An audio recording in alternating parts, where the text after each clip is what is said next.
তোমার তো ভালোই হইবে, তুমি তো চাইছিলে যাতে জানো শৈলে মার্কা দিত।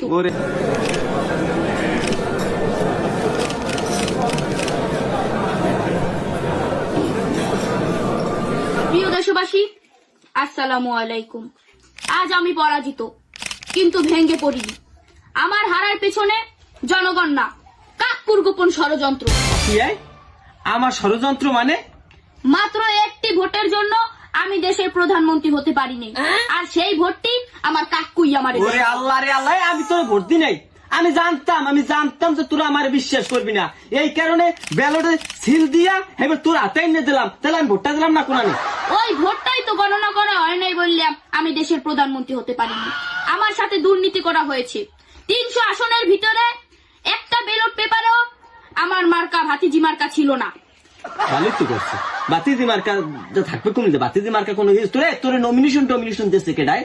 আইসি একটা বাতিজি মার্কা ভালোই হয়েছে, আমার ঠিক মতো হয়েছে। তোমার তো ভালোই হইবে, তুমি তো চাইছিলে যাতে জানো শৈলে মার্কা দিত। ওরে আল্লাহ, আমি যখন বলছি সবাই আমাকে ভোট দেবেন, কাকুদেই হেইপর কইছে কেউ ভোট দেবেন না।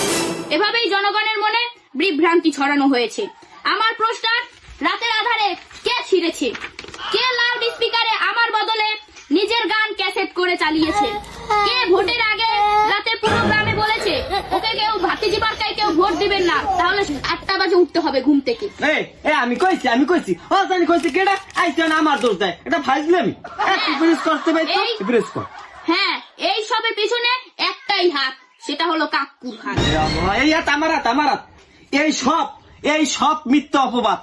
আমি খালি একটা কথাই কইছিলাম, সেইটা হচ্ছে যে ওরে যদি দেশের প্রধানমন্ত্রী বানানো হয়, খালি দেশ থেকে এই চাষাগো ভাত বন্ধ হয়ে যাবে। খালি আমি এইটাই কইছিলাম।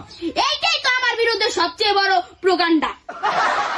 আমি জনগণকে বলেছি আজ আমি হেরেছি, কিন্তু আগামী নির্বাচনে আমি আসব, আর সেই সময় কাকুরে করব আমার ক্যাপ্টেন ম্যানেজার। কারণ শত্রুকে পাশে রাখাই সবচেয়ে বড় কৌশল। শত্রুকে পাশে রাখা বড় কৌশল? আমি কইছিলাম যে দলের সাধারণ সম্পাদক আমার দেখতে হইবে, দিছিলি সেই কারণে ঠকছো। আমার দলে রাখবে, আবার আইছে শত্রু পাশে রাখবে। সামনে বানামুয়ানে সবাই আমাকে ভোট দিয়েছে, কিন্তু কাকু আমার ভোট দেয় নাই। এর প্রতি উত্তর আমি সময় মতো নিয়ে আপনাদের কাছে আসব। জয় হোক ভাতিজি মার্কার, আর ডুববে যাক শৈলে মার্কার। কি শুরু করছিস তুই?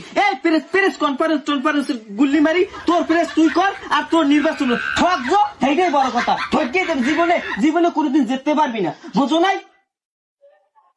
প্রেস কনফারেন্স এই পর্যন্তই শেষ হোক। আসসালামু আলাইকুম, সবাই ভালো থাকবেন।